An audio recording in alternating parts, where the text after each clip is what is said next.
el pobre capellà començava a donar patades a totes les parts dels cos de tots els tres, i entre cops i de cop de peus i cop de punys també, a tipus a lo bèstia, quan ja els teníem mig espavellats, agafàvem i el tiràvem dintre del passillo i a continuació...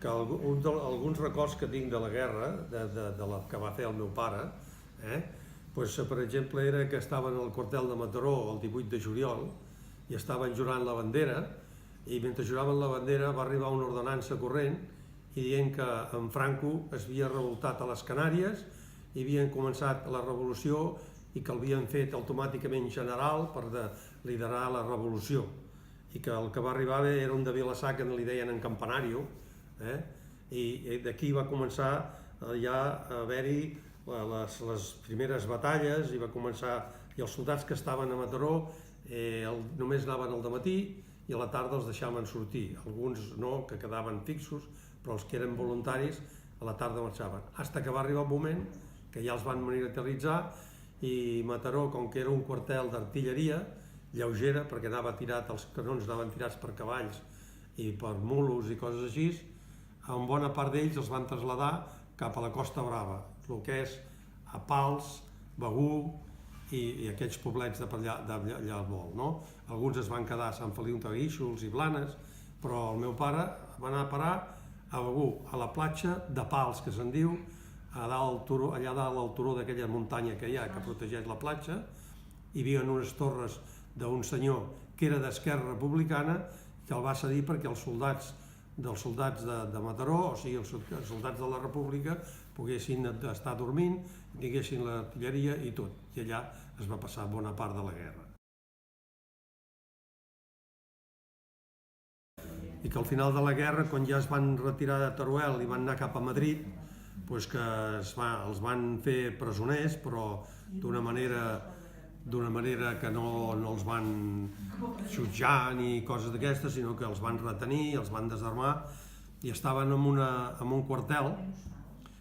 un quartel allà retinguts, que feia de pressió, i que quan va ser l'hora de sortir, que els van dir que podien sortir, el carceller els va dir: no sortiu, quedeu-vos aquí i no sortiu fins que jo us ho digui. I tots els que van sortir primers, que en aquest mateix quartel hi havia presoners, criminals i lladres i gent que es havia tirat un tiro al peu per anar a la guerra, molts d'aquests per escapar-se van sortir els primers. I tots els que van sortir primers, a les cantonades que donaven al quartel, hi havia una metralladora a cada cantonada i tal com els van sortir els van anar matant a tots. I el carceller els va dir: per això us he dit que no sortíssiu, perquè jo ja ho sabia que hi havia les metralladores. Diu: però em van donar l'ordre d'obrir les portes. D'aquesta estada en aquest quartel presó de Madrid, que va passar aquest fet de que van matar els primers que van sortir, que eren molts, ell sempre explicava una anècdota que hi havia a la presó amb ells, hi havia el capellà de Brunete, i aquest senyor cada dia a la tarda anava a resar, i n'hi havia un parell de criminals, sobretot un que havia mort a tota la seva família, havia mort 5 de la seva família, perquè tenia tota la cara del que tenen els criminals. Aquest anava i li feia les 1000 parreries i guarrades i de tot, i ells, quan se'n van donar compte, van anar, el van apalissar, li va venir un atac